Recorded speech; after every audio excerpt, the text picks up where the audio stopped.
안녕하세요. 12월 28일 화요일 아침입니다. 말씀과 함께 새롭게 여는 소망의 아침을 시작하겠습니다. 고 하용주 목사님은 예수님의 기준대로 살기 위해서는 예수님만 바라보아야 한다라고 이야기합니다.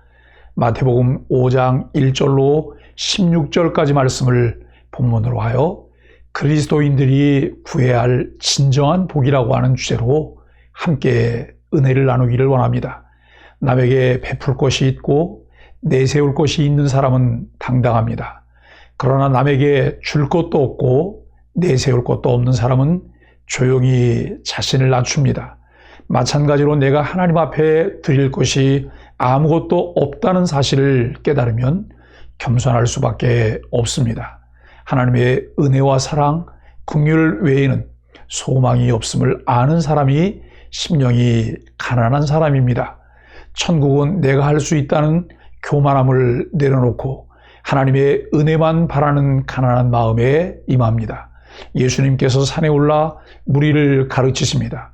심령이 가난한 자, 애통하는 자, 온유한 자, 의에 줄이고 목마른 자, 긍휼히 여기는 자, 마음이 청결한 자, 화평하게 하는 자, 의를 위해 박해를 받는 자는 복이 있습니다.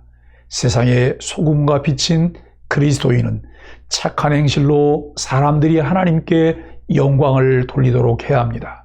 암흑과 같은 포로기에 처해 있는 이스라엘을 새 출애굽시키고자 빛과 같이 오신 예수 그리스도께서 산에서 가르침을 시작하십니다. 출애굽한 이스라엘이 따라야 할 율법을 하나님이 모세를 통해 시내산에서 주셨던 것처럼 새 출애굽적 포로 귀환과 다가온 천국 진입을 앞둔 백성의 성품과 삶의 지침을 이제는 예수님이 산에서 주십니다. 예수님께서 산상수훈을 통해 8가지 복받을 성품을 말씀하십니다. 복받을 사람의 길을 제시해 주시는 내용을 묵상하고 음미하며 마음에 새기고 그것이 우리의 성품이 되게 하는 것이 예수님의 인격을 담는 것입니다. 악이 지배하는 포로기와 같은 세상의 문제를 하나님의 부재로 여겨 하나님의 귀환을 기다리고 고통을 견디며 자기 증명보다는 하나님의 궁극적 신원을 의지하고 하나님의 뜻에 맞는 의로운 세상이 임하기를 간절히 바라는 자들은 그들의 바람이 이루어지는 천국에 들어갑니다. 또한 포로기 상황에서 괴로워하는 다른 이들을 긍휼히 여기고 청결한 마음으로 하나님의 얼굴을 구하며 정의로운 하나님의 심판을 믿어 이방인과 화평하게 지내고 의를 이루시는 예수님을 따르다가 억울한 비난과 박해를 받는 자들도 천국에 들어가 큰 상을 받습니다. 이러한 성품을 갖춘다면 예수님을 따르는 새 출애굽 이스라엘 백성은 세상의 소금과 빛의 역할을 감당할 수 있습니다.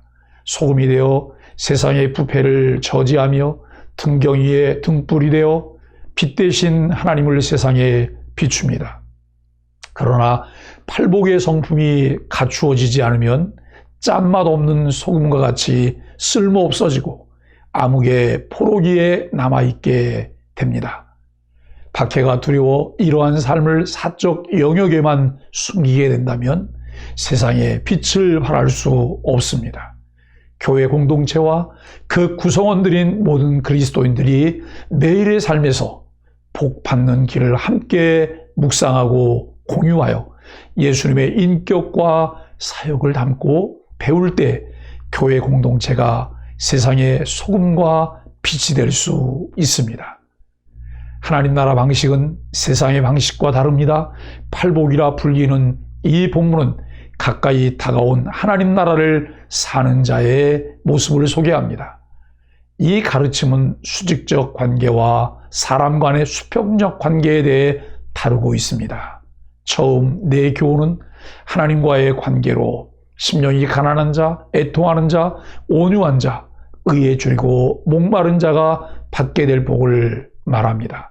나머지 네 교훈은 사람들 사이의 관계로 긍휼히 여기는 자, 마음이 청결한 자, 화평하게 하는 자, 의를 위해 박해를 받는 자가 누릴 복을 말합니다. 이런 바람직한 수직, 수평 관계를 강조하는 십계명과 십자가의 원리와도 일치합니다.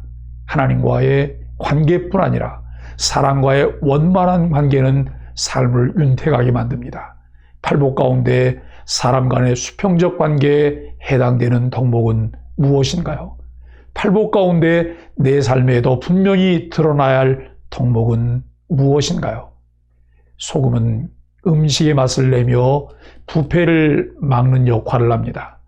짠맛을 잃은 소금은 쓸모가 없습니다. 빛은 어두움을 밝혀 사람들이 어둠 속에 있는 것을 보게 합니다.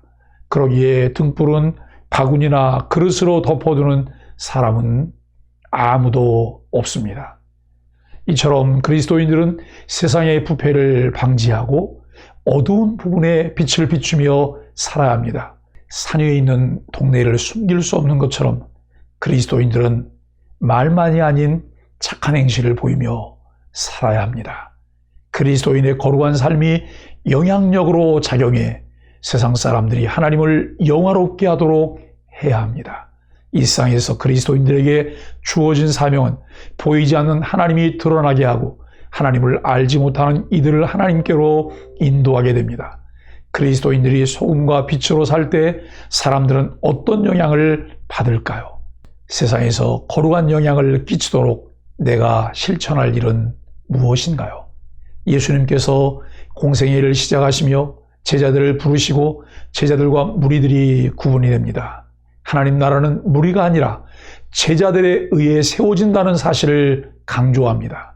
예수님께 나온 제자들에게 예수님께서 입을 열어 가르치신 것이 산상수훈인데 예수님을 참되게 섬기며 제자로 살기 원한다면 이 말씀을 삶의 원리로 온전히 마음에 새겨야 합니다.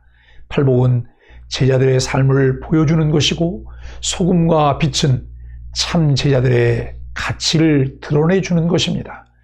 교회 공동체의 구성원인 모든 그리스도인들이 소금과 빛과 같은 존재로서 가치를 드러낼 때 하나님의 참 영광을 드러내게 되고 세상을 변화시키는 원동력이 될 수 있습니다. 소금으로서 맛을 잃고 빛으로서 빛의 영향력을 잃게 된다면 존재 가치를 잃게 됩니다. 사랑하는 소망의 가족 여러분, 예수님이 가르치신 진정 복된 길이 무엇인지를 함께 묵상하고 있습니다. 한없이 부족하고 연약한 우리들이지만 하나님의 은혜 안에 들어올 수 있게 하셨으니 주시는 말씀으로 성령의 도움을 구하고 그 은혜와 능력을 힘입어 무리가 아닌 제자로서 예수 그리스도의 복음의 가치를 따르며 세상에서 영향력 있는 소금과 빛이 되기를 바랍니다. 열심히 돈 벌어 남주고 열심히 공부해서 남주자는 말이 도대체 무슨 말인가 생각하다 이제 머리로는 그렇게 해야 한다는 생각을 하지만 실제로 실천되지 않을 수 있습니다. 그러나 우리가 좀 더 복음의 사람으로 세워져 가며 예수 그리스도의 인격과 사역을 담고 배우면 세상을 바라보는 안목이 달라지게 됩니다. 산상수훈 앞에서 어떤 이들은 쉽게 예수님의 가르침에 순종하겠다고 말하지 못합니다. 참 은혜를 받은 자에게는 이 세상이 도무지 이해할 수 없는 놀라운 성령의 은혜가 있기에 주님을 따라 그 길을 걷고자 하는 열망이 샘솟게 됩니다.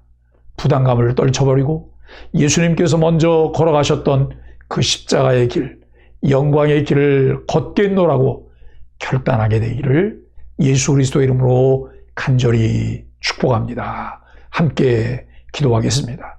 세상이 말하는 복을 은연중에 따랐던 어리석음을 회개합니다.